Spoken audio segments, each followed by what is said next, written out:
Welcome and thanks for joining us for this ORCID workshop for researchers. My name is Paulo Guhildi. My pronouns are he, him, and I am the strategist for the ORCID US community. My colleague Sheila Raven, Senior Strategist, Research Infrastructure Programs, is also joining us here today. Sheila and I manage the ORCID US community at Lyrasis. For some of you, if you don't know Lyrasis provides consortial services for libraries, archives, museums, and related knowledge communities. Now, whether you're familiar with ORCID or have never heard of it, ORCID is an increasingly important factor of your digital identity and impact as a researcher. And it's designed to help you save time, which I will talk more about in a minute. To help you get the most of value from ORCID, today we are going to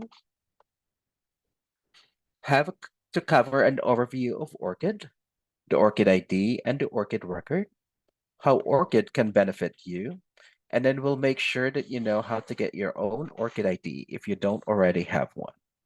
And we'll cover a few tips for how to save time in populating your ORCID record with your information.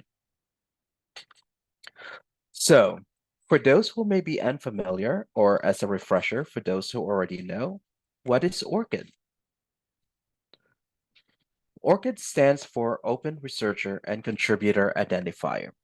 The goal of ORCID is to uniquely identify you so you can get credit and attribution for your work and streamline your digital identity so you can save time on administrative tasks while keeping track of all of your affiliations and contributions in one central place. ORCID is a nonprofit community-driven organization that serves the entire global research community. ORCID provides researchers with what we call an ORCID ID, a 16-digit unique identifier, and this is unique to you, so you can distinguish yourself from other researchers despite the complexities that come with identifying ourselves by name. Anyone can get their own ORCID ID for free, and it looks something like what you're seeing right now on the screen. This ORCID ID belongs to our volunteer researcher, Sophia. You'll notice that the ORCID ID looks like a link, and that is because it is. Your ORCID ID links to what we call an ORCID record. So if we click on this ORCID ID link, we're taken to Sophia's ORCID record, which is populated with information about her, similar to what we might see on a CV or resume, like her employment information. We can also see that she has different name formations in the also known as section, as well as her country and some keywords describing her research areas. Scrolling down, we can see that Sophia also has her education and qualifications listed. Professional activities such as membership, service, distinction, and invited positions. Funding that she has received, research equipment she has used, and works such as publications she has written. Last but not least, we can also see her peer review activity here. Now, let's talk about the benefits of ORCID.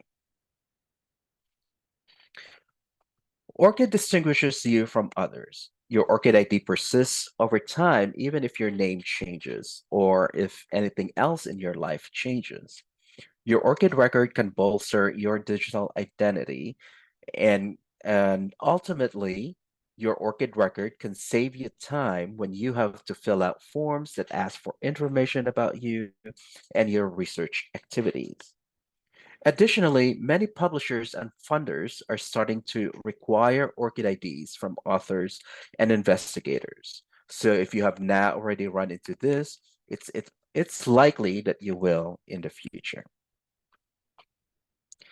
At the most basic level, ORCID ID distinguishes you and ensures your research outputs and activities are directly attributed to you, especially when you're publishing and working with other people. For example, in this PubMed abstract, there are not only multiple authors, but multiple authors with the same last name and the same first initial.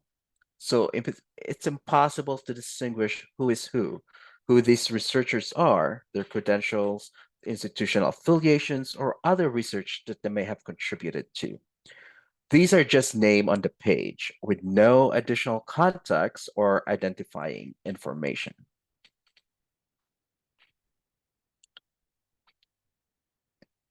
If we are looking for an author named Sofia Garcia, for example, there could be multiple people who identify with that name. But again, with ORCID, because Sophia's ORCID ID is unique, we can better distinguish her and her works and activities from other individuals.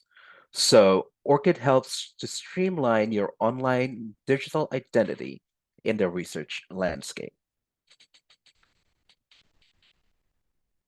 The ORCID ID is helpful because if there are other people who share your name, if your name has changed, or if you've used different variations of your name in the past, as you can kind of see here with Sofia Garcia's name, with different variations, your ORCID ID stays the same and can tie you to your affiliations and activities throughout your career through your ORCID record. So when research contributions are findable, linked to the individuals involved, and centrally located in an ORCID ID, data and deliverables can be more easily shared and reused. Researchers can find each other and make connections, and researchers get recognition for their work. Now, we are going to keep talking about the benefits, but looking specifically at how ORCID can benefit you in the research landscape, regardless of how popular your name is or whether your name has changed. When you think about the very basic aspects of the activities that a researcher is involved in, so you get a job somewhere at the university or agency or other type of institution, then you get funding to work on specific research. And then you do your research and publish the results. Then you have to report on your activities to your employer. And you have to report back to the organization that provided your funding.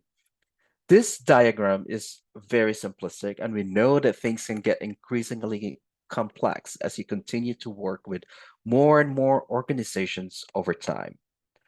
ORCID helps to streamline this process, both for you as a researcher and also the organizations that you work with.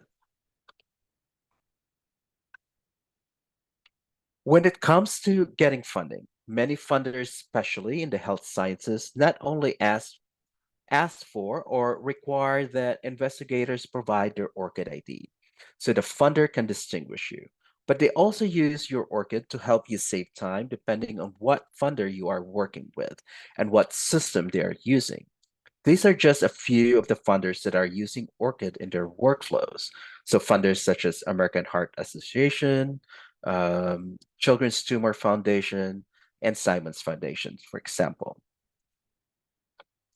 Some funding systems will allow you to sign in using your ORCID, so you don't have to remember yet another system password. This is an example from a system called Proposal Central, which many funders are using.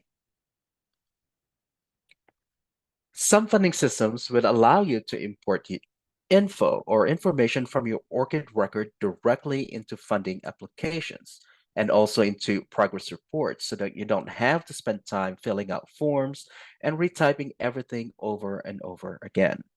The Proposal Central platform that I mentioned allows for this. And the example on this slide is from Science CV, which many of you are familiar with. So Science CV, which can be used to create biosketch for NHS, NIH, or NSF funding applications.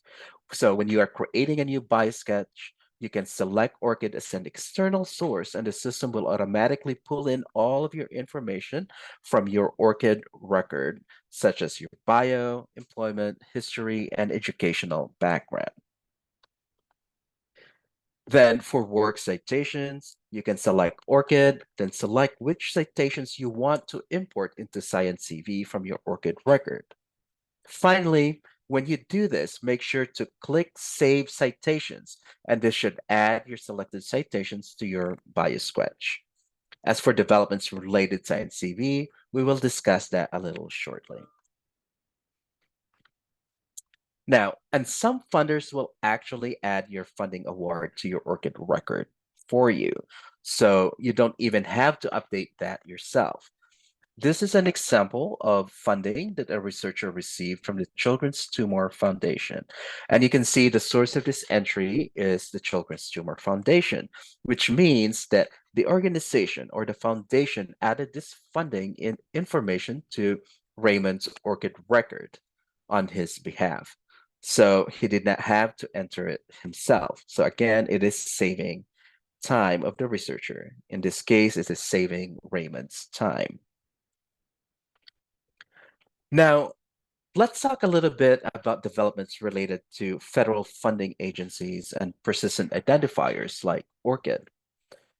Some of you have already heard this. Coming soon, federal agencies that provide grant funding will be either starting to require digital persistent identifier or encourage researchers to have a digital persistent identifier for investigators or for individuals. So really, when you are applying for those grants, we are basically the agencies are expecting for you to have a persistent identifier, such as ORCID.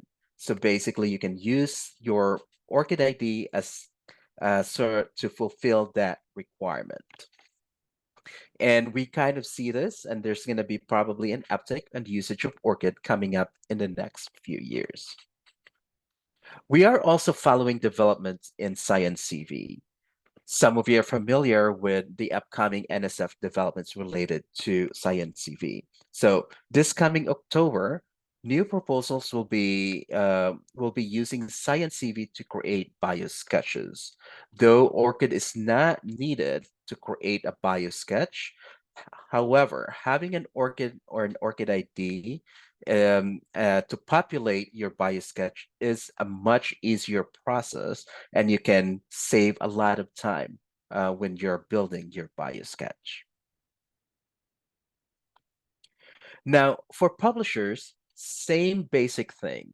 Many of you already know that publishers often require or ask for your ORCID ID when you submit a manuscript. And publishers have been doing this even longer than funders. These are just a few of the publishers that are using ORCID. So publishers such as American Chemical Society, American Physical Society, Sage Publications, Spring Nature, and Wiley. The benefits here are similar to the funding workflows. Publishing systems often allow for you to sign in using ORCID, so you don't have to remember a different password for each publisher that you're working with. Sometimes publishers pre-fill forms with information from your ORCID record to help you save time with any info that you might need to submit to a publisher. And publishers will often automatically add your publication information to your ORCID record for you. An example here, sort of like ORCID as a publisher adding that information to somebody's ORCID record. Now, again, it's the idea of saving time for everyone else. Research institutions, especially universities, are also increasingly using ORCID in their workflows. And these are just a few examples from the US. So we have Boston College, for example, Emory University, Stanford, RTI International, University of Texas. Similarly to funders and publishers, institutional systems can allow you to connect your ORCID ID with the institution. The example that you are seeing here is from Stanford, where researchers can connect their ORCID ID with their Stanford ID in order to allow information to flow between their ORCID record and Stanford systems. Institutional systems like research information management systems or reporting systems are often set up to allow you to import information from your ORCID record so you don't have to re-enter information over and over again. Just make sure your ORCID record is up to date, then you can transfer your information to your university by clicking a button. As you can see here from this example, from a Faculty 180 system back in the day at Boston College.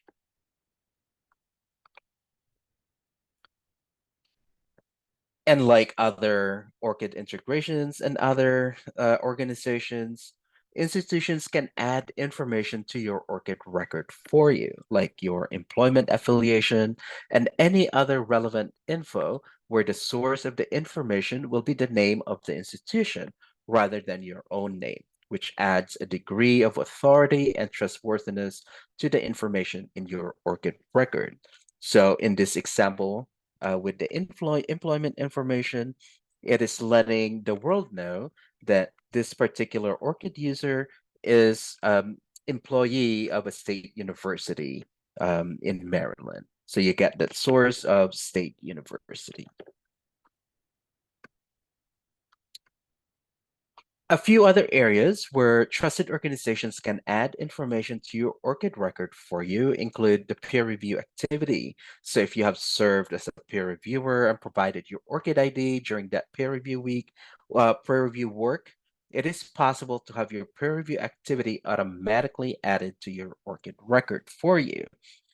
So you can see here in this example where ORCID as a publisher adding a peer review activity to somebody's ORCID record. Pablons is also able to do this and other systems as well. And a relative and a new section of the ORCID record that organizations can add information to on your behalf is the research resources section, which keeps track of special labs equipment or facilities that you may have used in the course of your research. For example, on this slide, we can see that this person used a collection of archival images of glaciers at ORCID. And in this case, ORCID added that usage to the person's ORCID record as a confirmation. So basically, ORCID is used by funders, publishers, and research institutions across the globe to uniquely identify the researchers they work with and to make any applications and reporting requirements easier for researchers by allowing data to be transferred between ORCID records and local organizational systems. In this graphic, you can see the researcher at the center with their ORCID ID and their ORCID record. And then the organizations that the researchers works with are able to connect with the researcher through their ORCID ID to get information about the researcher, but also to add relevant information to that researcher's ORCID record for them. Again, saving time. The idea is that you or the organizations that you are affiliated with can populate your information in your ORCID record once, and then you can reuse that information from your ORCID record when you have to provide information to other organizations. So the big idea here is really enter once and reuse often.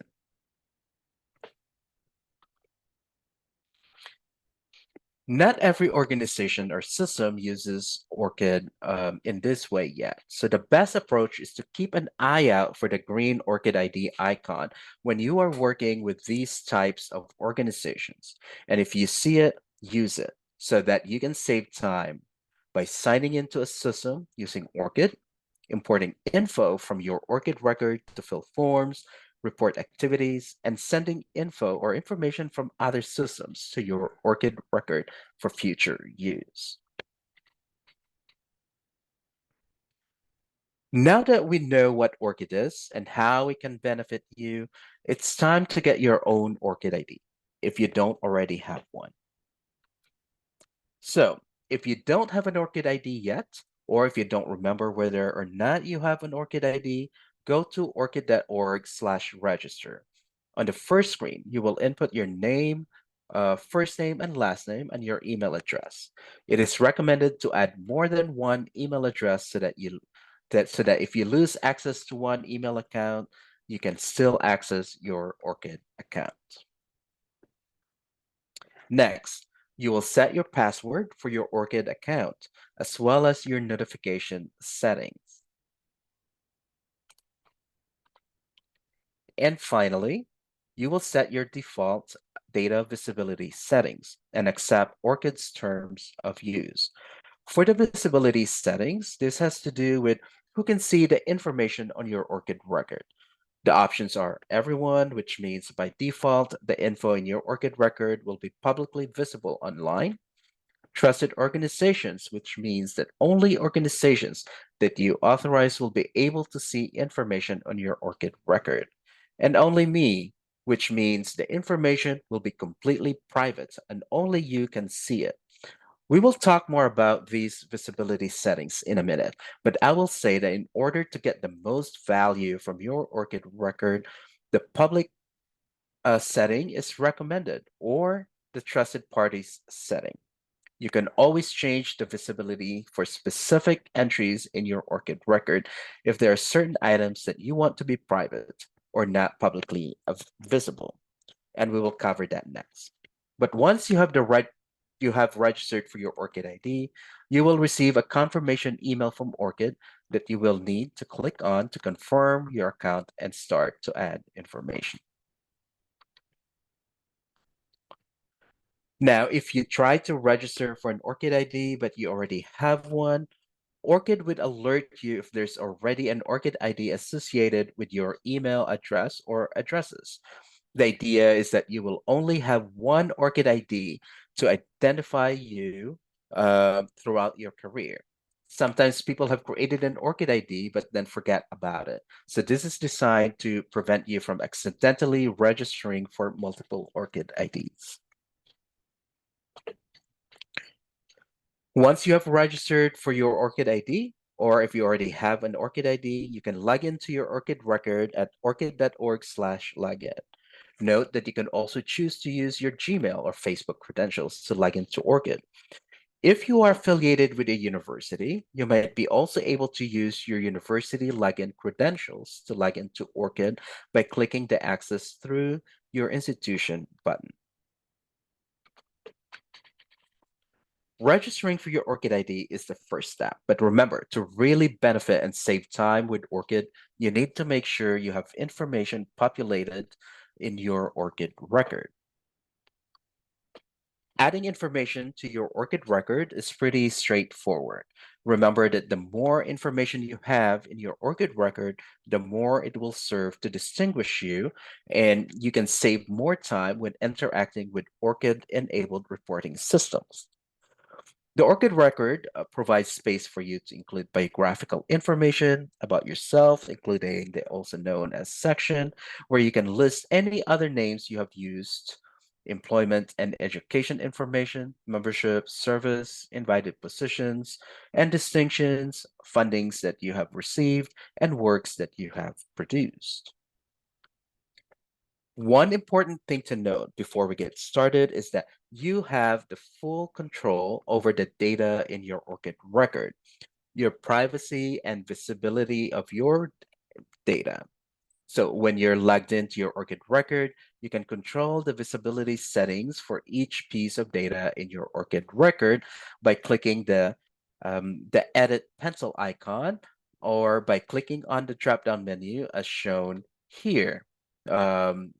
So basically, click on the link, the item that says everyone, and you have that drop-down menu, and you can control the setting for each of the entry. So you can choose between three different settings. The first is everyone. This means that the data will be public and anyone on the internet can see this information. Only me, which can only be seen by you. So this is completely private. And finally, you can choose the trusted parties option.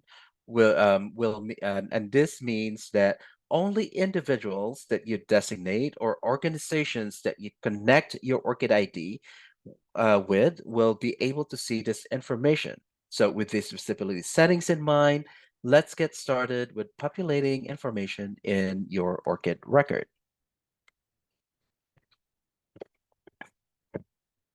All right, so that said, information can be added to your ORCID record in few different ways. You can add information to your ORCID record yourself, or you can designate a trusted individual to add information to your ORCID record for you. For the works and funding sections of ORCID, you can use the built-in search and link wizards to claim items to your ORCID record, or you can connect your ORCID ID with organizations that you work with um, so that those organizations can add information to your ORCID record for you automatically. Again, not all organizations are set up to do this yet, so you will just need to ask and look for the ORCID ID icon on any systems that you may be using. For the employment section, you can click on Add Employment and then type in your information in the box that appears. You will want to start typing the name of your organization and select your organization from the drop-down that appears, which will pre-populate some of the information. So an example here with University of Illinois. So you have the different kind of institutions, organizations under University of Illinois, and you can choose which one you want to add or which organization you belong to. So you then need to fill in the details of your employment, for example, and click Add to the list. So the more employment history that you can include, the better.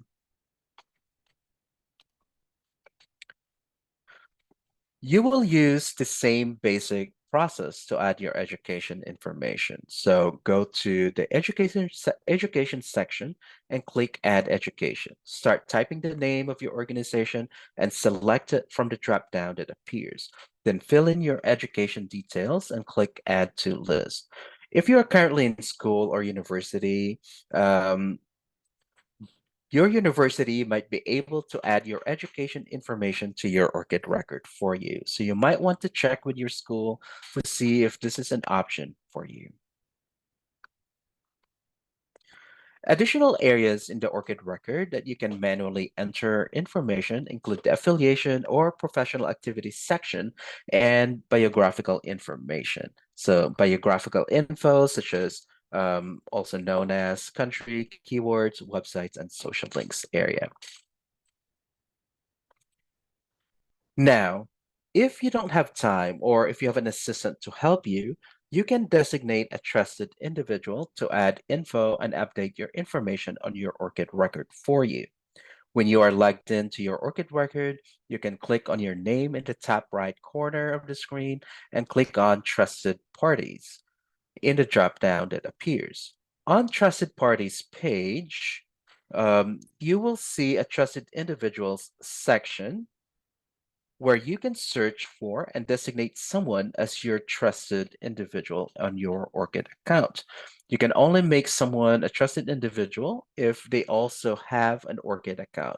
But remember, ORCID is free for anyone to register, and ORCID can be used by researchers and contributors. So you don't necessarily have to be a researcher to have an ORCID ID. So there's where you would search for somebody. Let's go back really quick. So that's where you would search for another ORCID user that you can designate as a trusted individual. So in this example, you will see that I made Sheila a trusted individual in my ORCID record. Now, I want to take some time before we dive into details in adding your publications in your ORCID record. If you remember earlier, we discussed how publishers are asking about your ORCID ID when you are submitting your manuscript or in the process of publication. Depending on the publishers, the ORCID ID can be added to the DOI or Digital Object Identifier metadata of your publication. This DOI metadata is then pushed to Crossref. Crossref is one of the two DOI registries in the US. By having your ORCID ID in the DOI metadata, Crossref can automatically add works or publications to your ORCID record as long as you have given them permission to do so. How can you provide permission to Crossref? Some of you may have noticed that you have 2 or more Crossref entries in your works section with slightly different source names. There are 2 ways that Crossref pushes data or pushes works data to your ORCID record. Example 1 here, you will see with just the Crossref source name is an auto update process. So this is the process that I kind of talked a little bit prior to on this slide. So basically the auto update process in which Crossref automatically pushes the works data to your ORCID record. So to enable this functionality, your publisher will have to provide the work's metadata that includes your ORCID ID to Crossref, and Crossref will then notify you via the ORCID inbox to add this work to your ORCID record. We always recommend to use ORCID as much as possible throughout the research ecosystem or throughout the research process. So, and you can also encourage your publishers to add your ORCID ID in the metadata so you can easily be findable and your works can be easily linked to different systems like ORCID, for example. Example 2 here on this slide is with the source name of Crossref metadata search. Now, this particular source name or source is a way to claim your works through a search and link wizard in your ORCID record. Now, what is a search and link wizard? Now, let's go through the process of adding works via the search and link wizard. The work section is down towards the bottom of your ORCID record. And if you click on the button that says add works, and then you'll see a dropdown with many options for different ways you can add works to your ORCID record. Of course, you can always add works manually or using any of the other options, but to save time, I recommend using the search and link option first. If you click on search and link, you will see a list appear with various publication databases. Each of these databases is integrated with ORCID so that if you have publications in any of these sources, like PubMed, for example, you can search for them through the database and have them added to your ORCID record without having to retype them all manually. You may or may not have works in the available databases, depending on your discipline, but I would encourage you to look through these and try connecting with the databases that might contain your works. If you have any other works that have been published in journals, or if you know you have works that have DOIs, which stands for Digital Object Identifier, I recommend using the Crossref metadata search indicated here. All of the search and link wizards basically work the same way. So for this, let's go through the Crossref metadata search as an example.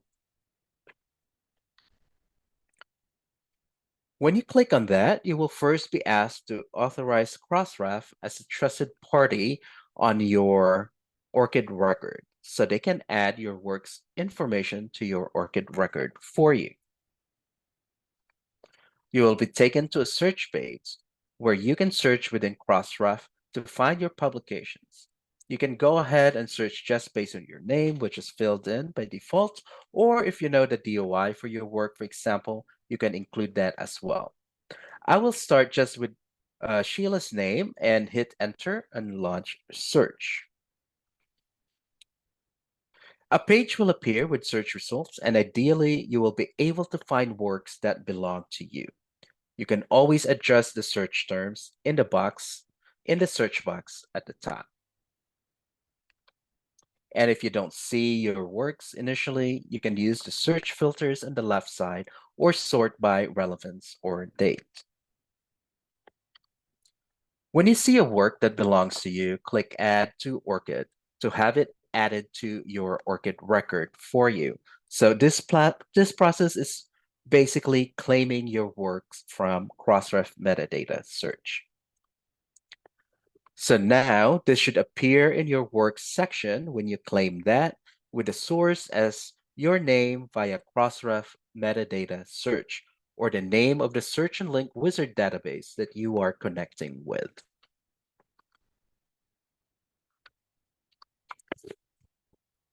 You can also add works to ORCID by importing a BibTeX file, which you can download from various sources such as Google Scholar or Zotero, for example. And you can always export all of your ORCID works to a BibTeX file if you need to get those works into a different system or format. So these are just the example on how to get to it. Next, you will want to add your past funding information to your ORCID record. In the funding section of your ORCID record, when you click Add Funding, you can see that you can either select Search and Link or add manually. Start by Search and Link, then click on Dimensions Wizard. Dimensions Wizard is a funding database that is connected to ORCID. So you find your funding awards in the database and have them added to your ORCID record for you. So that's Dimensions Wizard. Just like what we've seen with the Crossref metadata search, you will be asked to authorize a connection between your ORCID record and Dimensions Wizard, so that Dimensions Wizard can add your funding information to your ORCID record. Now, go ahead and click Authorize. This will make Dimensions Wizard a trusted party on your account. You will then be taken to a page that allows you to search for any past funding you have received, either searching based on your name or the name of the grant.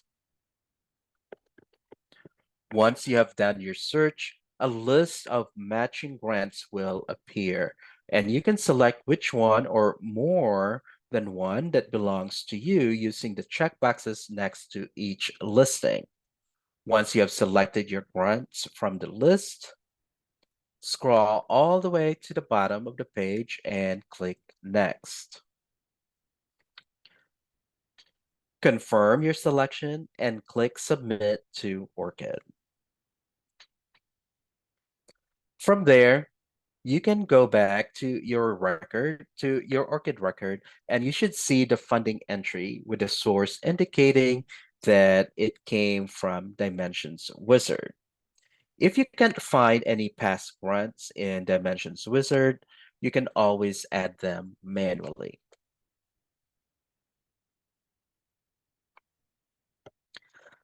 And last but not least, also know that trusted organizations can often add information to your ORCID record for you if they are configured to do that. So keep your eye out for opportunities to connect your ORCID ID with various organizational systems and platforms that you might be using during your publishing, grant funding, and reporting workflows.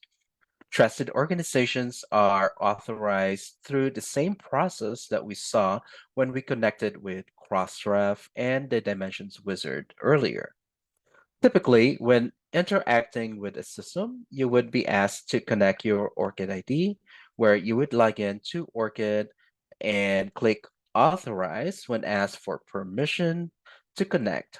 Once you have connected your ORCID ID with trusted organizations, those organizations will appear listed in the account settings of your ORCID record and their trusted parties. So you will see here some examples of trusted parties like systems like Clariva, Crossref metadata search, DataSites, Dimensions Wizard. So for example, you're connecting with your institution, your organization, your the systems that you're connecting with will also appear as a trusted party in your account.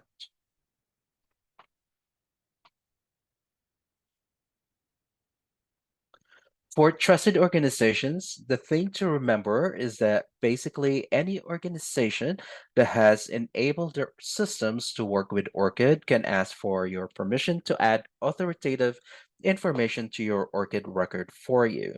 So you don't have to worry about adding it.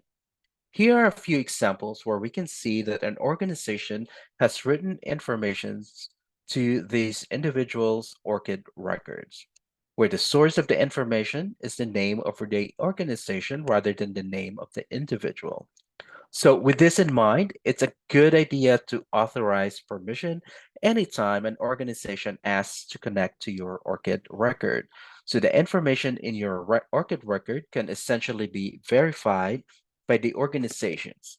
Again, saving you time as well as you don't have to worry as much about keeping your information up to date. So these are just examples here. So you have a source of data site. Basically, these are works or publications that's been added to somebody's ORCID record. So you have a source of data site. There's a source also of the researcher's name via Crossref metadata search. And there's another source that says ORCID. So computer science is fun has been added by ORCID to this ORCID record.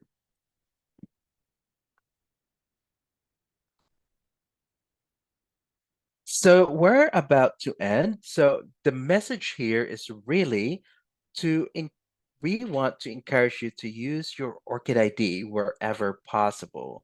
So with this, just look for the green ORCID ID button, and that's really your prompt in a way to connect your ORCID ID with the different systems that's connected to ORCID that are enabled with an ORCID integration. So if you're um, applying for grants, for example, you connect with the grant management systems, or if you're publishing, you connect with the publishers and also with your universities, as well as maybe perhaps the government is asking for an ORCID ID. All of those things basically can be easily managed, and you can save a lot of time if you populated your ORCID ID and added information to it, and then connecting your ORCID ID, your ORCID record to these systems. So that makes it easier to transfer information between the systems. And with that, we want to thank you for joining us today, taking some of your time basically to join us throughout this workshop.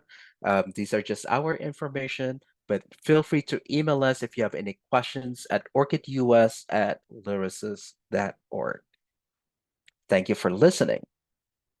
Okay, see what we have with questions.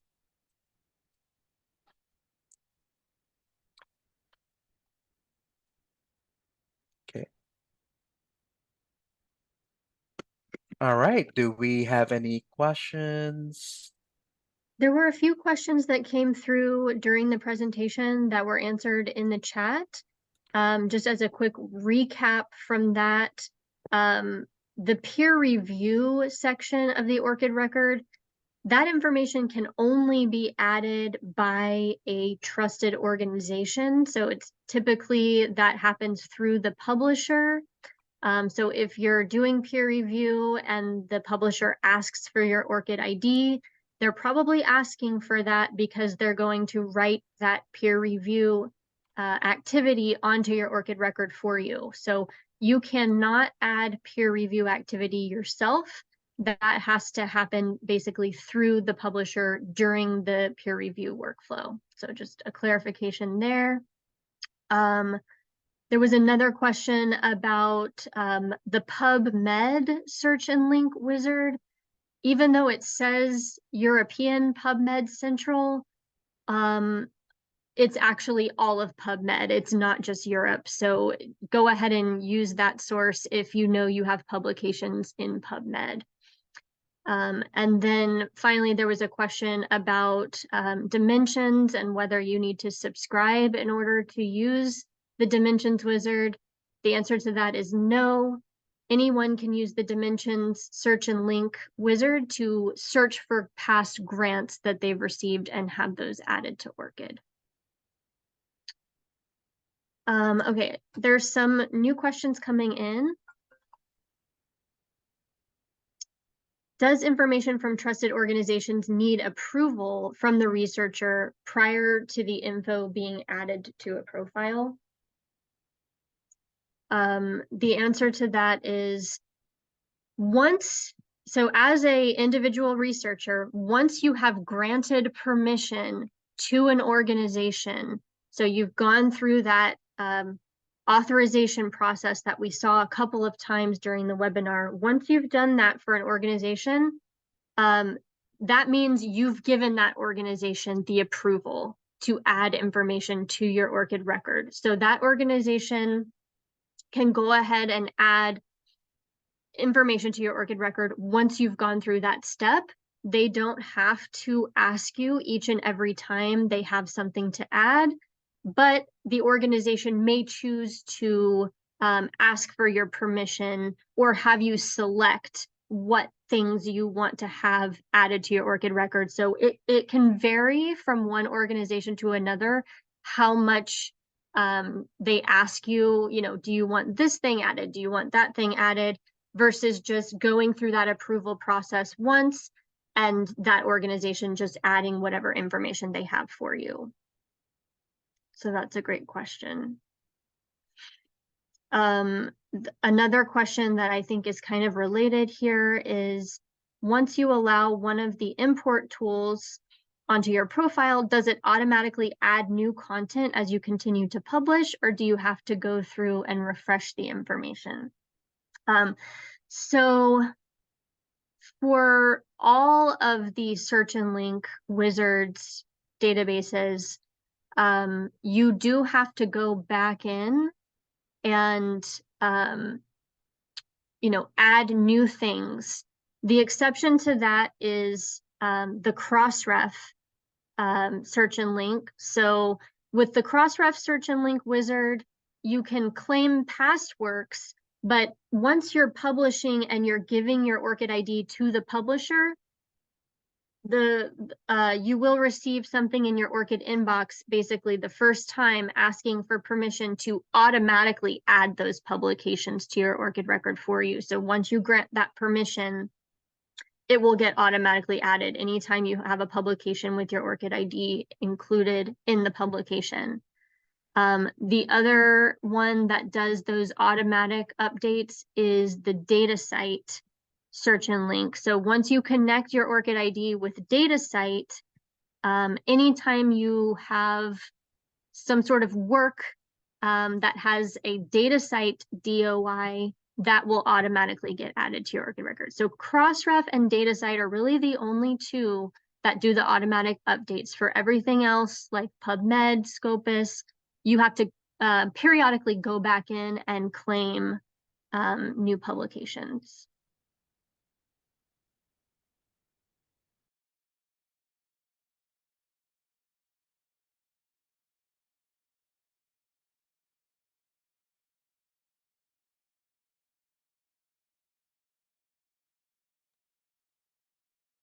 Great, thank you, Sheila. Do we have any other questions?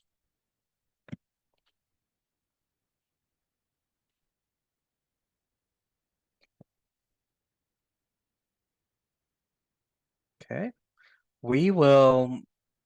So the session is being recorded, so we will process this recording, and we will definitely share the recording to you all.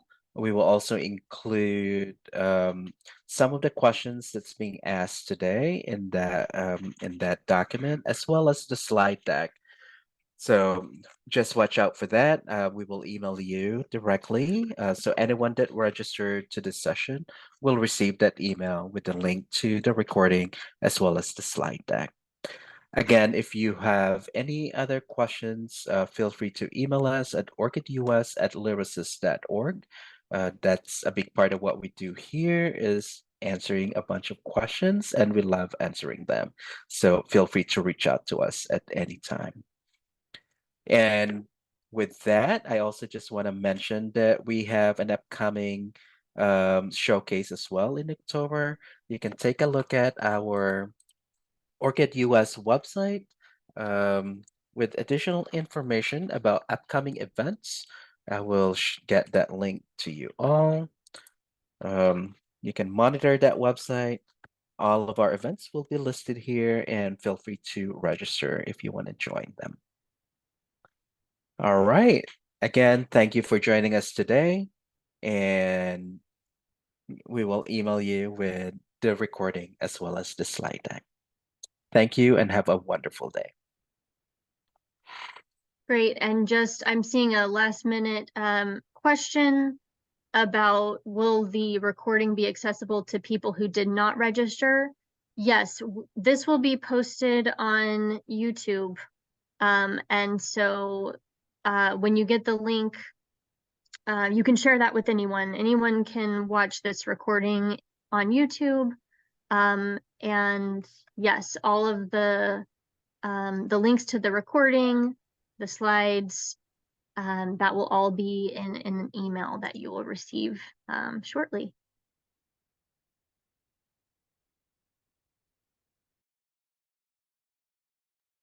Thanks so much, everyone.